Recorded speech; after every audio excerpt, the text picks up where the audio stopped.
नमस्कार साथियों, मैं अनीता श्रीवास्तव आपका हार्दिक अभिनंदन करती हूँ। श्रीमद् वाल्मीकि रामायण में आज का प्रसंग है सीता जी का राक्षसियों की बात मानने से इनकार कर देना तथा राक्षसियों का उन्हें मारने काटने की धमकी देना। तदंतर विकराल मुख वाली उन समस्त राक्षसियों ने जो कटु वचन सुनने के योग्य नहीं थी, उन सीता से अप्रिय तथा कठोर वचन कहना आरंभ किया। सीते, रावण का अंतःपुर समस्त प्राणियों के लिए मनोरम है। वहाँ बहुमूल्य शैयाएं बिछी रहती हैं। उस अंतःपुर में तुम्हारा निवास हो, इसके लिए तुम क्यों नहीं अनुमति देती? तुम मानुषी हो, इसलिए मनुष्य की भार्या का जो पद है उसी को तुम अधिक महत्व देती हो। किंतु अब तुम राम की ओर से अपना मन हटा लो, अन्यथा कदापि जीवित नहीं रहोगी। तुम त्रिलोकी के ऐश्वर्य को भोगने वाले राक्षस राज रावण को पति रूप में पाकर आनंद पूर्वक विहार करो। अनिंद्य सुंदरी, तुम मानवी हो, इसलिए मनुष्य जातीय राम को ही चाहती हो, परंतु राम इस समय राज्य से भ्रष्ट हैं। उनका कोई मनोरथ सफल नहीं होता है तथा वे सदा व्याकुल रहते हैं।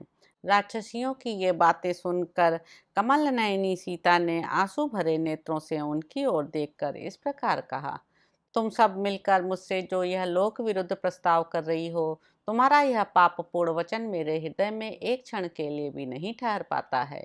एक मानव कन्या किसी राक्षस की भार्या नहीं हो सकती। तुम सब लोग भले ही मुझे खा जाओ, किंतु मैं तुम्हारी बात नहीं मान सकती। मेरे पति दीन हो अथवा राज्यहीन, वे ही मेरे स्वामी हैं, वे ही मेरे गुरु हैं तथा मैं सदा उन्हीं में अनुरक्त हूँ और रहूंगी, जैसे सुवर्चला सूर्य में अनुरक्त रहती है। जैसे महाभागा शची इंद्र की सेवा में उपस्थित होती हैं, जैसे देवी अरुंधति महर्षि वशिष्ठ में, रोहिणी चंद्रमा में, लोपामुद्रा अगस्त्य में, सुकन्या च्यवन में, सावित्री सत्यवान में, श्रीमती कपिल में, मंदवती सौदास में, केशनी सगर में तथा भीम कुमारी दमयंती अपने पति निषद नरेश नल में अनुराग रखती हैं, उसी प्रकार मैं भी अपने पति देव इक्ष्वाकु शिरोमणि भगवान श्री राम में अनुरक्त हूँ। सीता की बात सुनकर राक्षसियों के क्रोध की सीमा न रही। वे रावण की आज्ञा के अनुसार कठोर वचनों द्वारा उन्हें धमकाने लगीं। अशोक वृक्ष में चुपचाप छिपे बैठे हुए वानर हनुमान जी सीता को फटकारती हुई राक्षसियों की बातें सुनते रहे। वे सब राक्षसियां कुपित हो वहां कांपती हुई सीता पर चारों ओर से टूट पड़ी और अपने लंबे एवं चमकीले ओठों को बारंबार चाटने लगी। उनका क्रोध बहुत बढ़ा हुआ था। वे सब की सब तुरंत हाथों में फरसे लेकर बोल उठी, यह राक्षस राज रावण को पति रूप में पाने योग्य है ही नहीं। उन भयानक राक्षसियों के बारंबार डांटने और धमकाने पर सर्वांग सुंदरी कल्याणी सीता अपने आंसू पोंछती हुई उसी अशोक वृक्ष के नीचे चली आई। विशाल लोचना वैदेही शोक सागर में डूबी हुई थी, इसलिए वहां चुपचाप बैठ गई। किंतु उन राक्षसियों ने वहां भी आकर उन्हें चारों ओर से घेर लिया। वे बहुत ही दुर्बल हो गई थीं, उनके मुख पर दीनता छा रही थी और उन्होंने मलिन वस्त्र पहन रखा था। उस अवस्था में उन जनक नंदिनी को चारों ओर खड़ी हुई भयानक राक्षसियों ने फिर धमकाना आरंभ किया। तदंतर विंता नाम की राक्षसी आगे बढ़ी। वह देखने में बड़ी भयंकर थी। उनकी देह क्रोध की सजीव प्रतिमा जान पड़ती थी। उस विकराल राक्षसी के पेट भीतर की ओर धंसे हुए थे। वह बोली, सीते, तूने अपने पति के प्रति जितना स्नेह दिखाया है, इतना ही बहुत है। भद्रे, अति करना तो सब जगह दुख का ही कारण होता है। मिथिलेश कुमारी, तुम्हारा भला हो, मैं तुमसे बहुत संतुष्ट हूँ, क्योंकि तुमने मानवोचित शिष्टाचार का अच्छी तरह पालन किया है। अब मैं भी तुम्हारे हित के लिए जो बात कहती हूँ उस पर ध्यान दो, उसका शीघ्र पालन करो। समस्त राक्षसों का भरण पोषण करने वाले महाराज रावण को तुम अपना पति स्वीकार कर लो। वे देवराज इंद्र के समान बड़े पराक्रमी तथा रूपवान हैं। दीनहीन मनुष्य राम का परित्याग करके सबसे प्रिय वचन बोलने वाले उदार और त्यागी रावण का आश्रय लो। विदेह राजकुमारी, तुम आज से समस्त लोगों की स्वामिनी बन जाओ और दिव्य अंगराग तथा दिव्य आभूषण धारण करो। शोभने, जैसे अग्नि की प्रिय पत्नी स्वाहा और इंद्र की प्राण बल्लभा शुचि हैं, उसी प्रकार तुम रावण की प्रेयसी बन जाओ। विदेह कुमारी, श्री राम तो दीन हैं, उनकी आयु भी अब समाप्त हो चली है, उनसे तुम्हें क्या मिलेगा? यदि तुम मेरी कही हुई इस बात को नहीं मानोगी तो हम सब मिलकर तुम्हें इसी मुहूर्त में अपना आहार बना लेंगी।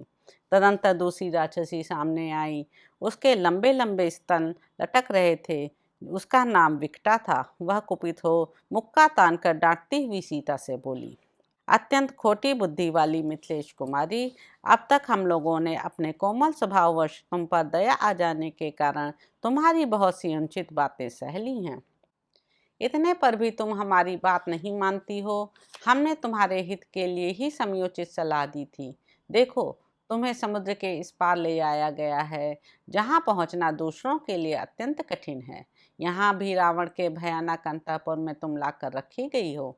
मिथिलेश कुमारी, याद रखो, रावण के घर में कैद हो और हम जैसी राक्षसियाँ तुम्हारी चौकसी कर रही हैं। मैथिली, साक्षात इंद्र भी यहाँ तुम्हारी रक्षा करने में समर्थ नहीं हो सकते। अतः मेरा कहना मानो, मैं तुम्हारे हित की बात बता रही हूँ।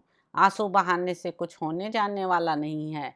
यह व्यर्थ का शोक त्याग दो। सदा छाई रहने वाली दीनता को दूर करके अपने हृदय में प्रसन्नता और उल्लास को स्थान दो।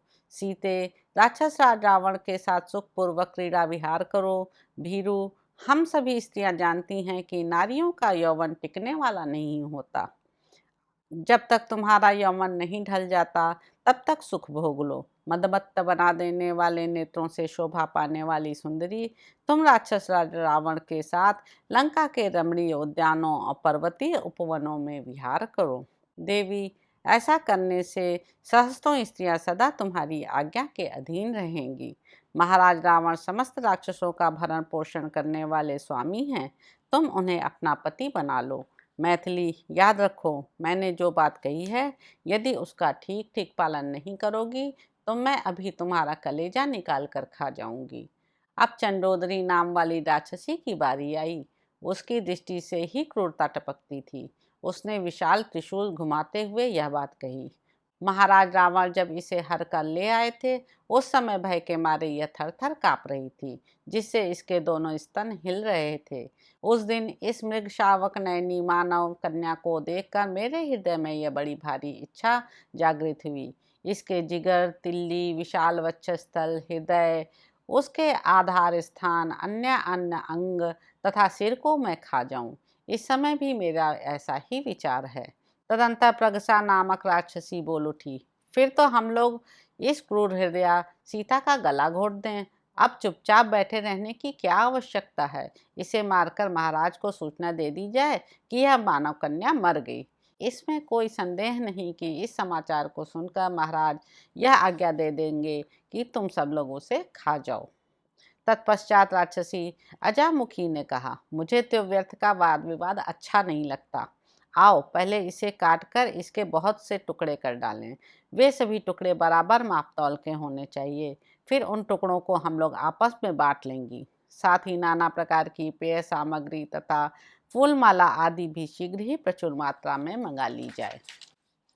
तदंतर राक्षसी सुपर्णखा ने कहा, अजामुखी ने जो बात कही है वही मुझे भी अच्छी लगती है। समस्त शोकों को नष्ट कर देने वाली सुरा को भी शीघ्र मंगवा लो। उसके साथ मनुष्य के मांस का आस्वादन करके इस निकुंभिला देवी के सामने नृत्य करेंगी।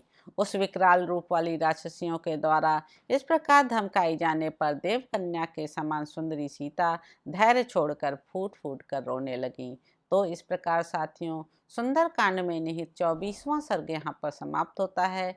इसके अगले अंक में आप जानेंगे कि राक्षसियों की बात मानने से इनकार करके शोक संतप्त सीता का विलाप करना।